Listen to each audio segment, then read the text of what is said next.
दोस्तों आज की वीडियो में आपका बहुत बहुत स्वागत है। दोस्तों आज की वीडियो में हम आपको बताएंगे भारत के महान सम्राट के पिता के बारे में, जिनके बारे में बहुत ही कम लोगों को पता है। लेकिन दोस्तों काफ़ी लोकप्रिय होने के बाद आखिर इनके बारे में बहुत ही कम लोग कैसे जानते हैं। दोस्तों आज की वीडियो में हम बताएंगे इनके बारे में, इनका इतिहास और जीवन परिचय। दोस्तों वीडियो को लास्ट तक ज़रूर देखिएगा। दोस्तों हम बात कर रहे हैं राजा बब्बनी का इतिहास के बारे में और उनकी जीवनी के बारे में। पौरव राष्ट्र का इतिहास काफी लोकप्रिय है। राजा बब्बनी पौरव राष्ट्र के एक महान राजा थे। ये राजा पोरस के पिता थे, जिन्हें भारत के बहादुर राजा के नाम से जाना जाता है। पौरव राष्ट्र के इतिहास के बारे में बात की जाए तो इसके इतिहास में बहादुरी और उनकी कहानियां झेलम की लड़ाई के बाद से अच्छी तरह से उल्लेखित की गई है। यहीं राजा पोरस ने अपनी मातृभूमि की रक्षा के लिए लड़ाई की थी। राजा बब्बनी, जिन्हें भारत के एक बहादुर राजा के रूप में भी जाना जाता है, उनके इतिहास के बारे में ज़्यादा जानकारी नहीं है। लेकिन जो जानकारी मौजूद है उनके अनुसार आज के हम वीडियो में आपको बताएंगे। तो चलिए दोस्तों शुरू करते हैं। जैसा कि बताया गया है कि राजा बब्बनी पौरव राष्ट्र, जो कि वर्तमान में पंजाब क्षेत्र में है, के राजा थे और यह क्षेत्र झेलम नदी के किनारे स्थित है। राजा बब्बनी पुरु वंश के एक सफल राजा थे। वे अपने पुत्र पोरस के नाम से ज्यादा प्रसिद्ध थे, जिसने 326 ईसा पूर्व में महान ग्रीक राजा अलेक्जेंडर से लड़ाई कर उन्हें हराया था। राजा बब्बनी के इतिहास के बारे में ग्रीक और भारतीय इतिहास दोनों में कुछ उल्लेखनीय नहीं किया गया है। वर्तमान में दोस्तों बता दें कि राजा बब्बनी की शुरुआती जीवन के बारे में बताया जा रहा है कि राजा भारत, जिनके नाम पर भारत वंश को कहा जाता है। राजा बब्बनी, जी हाँ दोस्तों, वो राजा बब्बनी ही थे जिनके नाम पर भारत को भारत वंश का हमें कहा जाता है। ऐसा कहा जाता है कि ऋग्वेद में उल्लेख किया गया है कि राजा बब्बनी के पूर्वज पुरु जनजाति के समान थे। तो इसके अनुसार राजा भारत इनके पूर्वज हुए। राजा बब्बनी पंजाब क्षेत्र के एक स्वतंत्र राजा थे और उनका साम्राज्य भी काफ़ी समृद्ध था, जिससे कुछ विदेशी लोग सहित कुछ लोगों को काफ़ी ईर्ष्या होती थी। इसके अलावा कुछ इतिहासकारों का कहना है कि राजा बब्बनी चंद्रवंशी राजा थे, तो वहीं कुछ का कहना है कि वे यदुवंशी से भी संबंध रखते थे। इनके इतिहास के बारे में पूरी जानकारी नहीं दर्शाई गई है, लेकिन दोस्तों जो जानकारी है उसके मुताबिक राजा बब्बनी का भाई शिवदत्त था। ऐसा माना गया है कि राजा बब्बनी 2 भाई थे और उनके भाई का नाम शिवदत्त था। सबसे दिलचस्प बात यह है कि शिवदत्त उनके बड़े भाई थे और राजा बब्बनी छोटे थे। इनके बड़े भाई शिवदत्त के आक्रामक प्रवृत्ति के होने के कारण बब्बनी को पौरव राष्ट्र का राजा बनाया गया। राजा बब्बनी और उनके भाई शिवदत्त दोनों ही प्रवृत्ति बिल्कुल विपरीत थी। पारवों के अमात्य होने के बावजूद भी इनके भाई शिवदत्त काफी आक्रामक और गुस्से वाले इंसान थे। तक्षशिला की राजकुमारी थी अनुसुईया तक्षशिला साम्राज्य के शासक राजा अम्बिराज की बहन थी और तक्षशिला साम्राज्य की राजकुमारी थी। यह साम्राज्य झेलम नदी और सिंधु नदी के बीच स्थित है, जो कि वर्तमान में पाकिस्तान में स्थित है। यह बहुत ही शांत, सुलझी हुई एवं निडर महिला थी और वे दोनों साम्राज्य पौरव और तक्षशिला की दुश्मनी खत्म करना चाहती थी। वे भारतवर्ष के लिए कुछ भी त्यागने के लिए तैयार थी। यही कारण था कि वे देश के आंतरिक संघर्ष को खत्म कर बाहरी लोगों से अपने देश को बचाना चाहती थी, ताकि कोई परविदेशी राजा या व्यक्ति भारत देश को नुकसान न पहुंचा सके। यहाँ तक कि वे फारसी राजा दरायस तृतीय के उद्देश्य, जो कि भारत को हड़पना चाहता था, को भी अच्छी तरह समझ गई थी। उसके इरादे को उन्होंने राजा बब्बनी के सामने उजागर भी किया। वे एक साफ दिल इंसान थी और हर किसी का अच्छा चाहती थी। उनकी वृद्धि प्रशंसा के लायक थी। राजनीतिक संबंधित पहलुओं में उनके तर्क और समझ भी काफी साहसनीय थी। राजा बब्बनी की अनुसुईया से शादी हुई थी।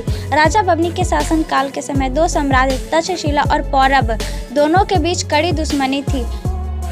और दोस्तों बता दें कि प्रशासित पोरस के अनुसार राजा बब्बनी के भाई शिवदत्त और तक्षशिला साम्राज्य के राजा अम्बिराज दोनों एक दूसरे से नफरत किया करते थे, क्योंकि उन्होंने एक दूसरे का अपमान किया था। वे एक दूसरे में बदला लेने के लिए कुछ भी कर सकते थे।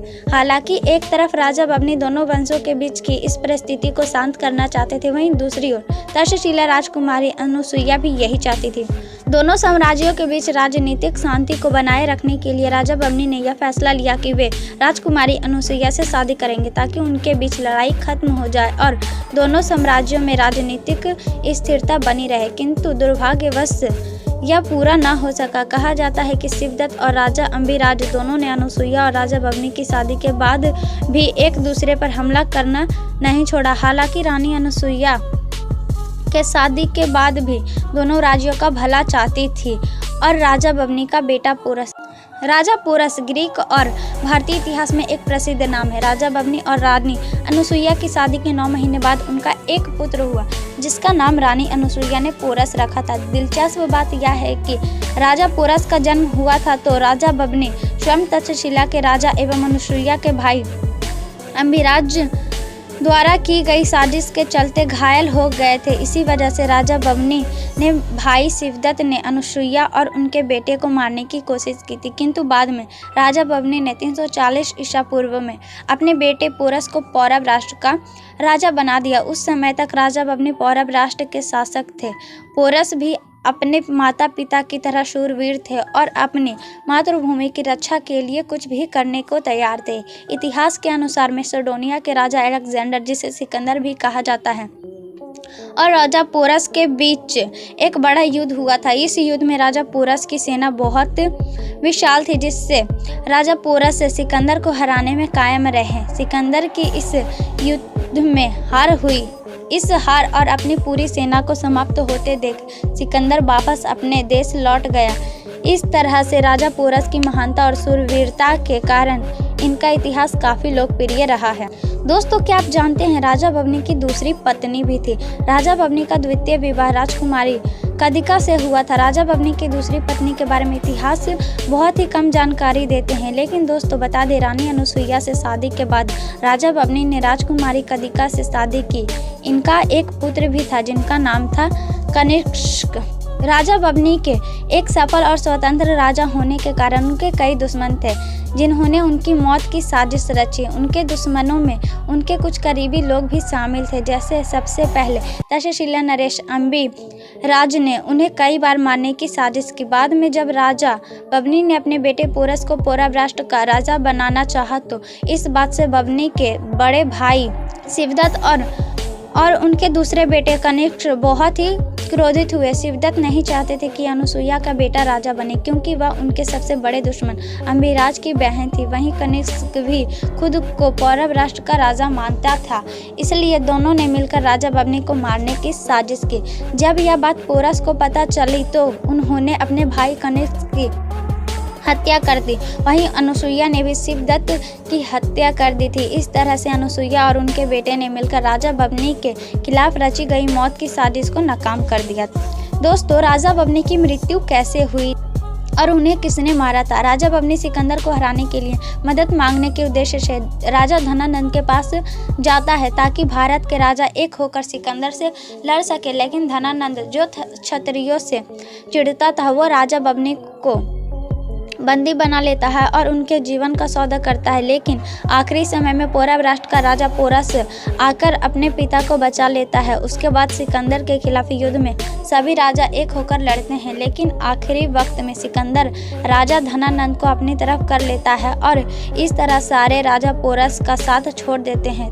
तब आखिरी में सिकंदर की सेना पौरव राज्य की सेना से लड़ती है, जिससे सिकंदर धोखे से पौरव के कनिष्क लोगों को मार देता है और अंत में सिकंदर का साथी निकेटर निहत्थे राजा बभनी पर पीछे से तलवार से वार कर उन्हें मार देता है। इस तरह राजा बभनी की मृत्यु हो जाती है। वैसे दोस्तों, क्या आपको पता था पौरव राष्ट्र के बारे में? दोस्तों कमेंट में ज़रूर बताइएगा और वीडियो पसंद आए तो वीडियो को लाइक कीजिएगा, चैनल को सब्सक्राइब कीजिएगा और वीडियो को शेयर करना ना भूलिएगा। तो दोस्तों मिलते हैं नेक्स्ट वीडियो।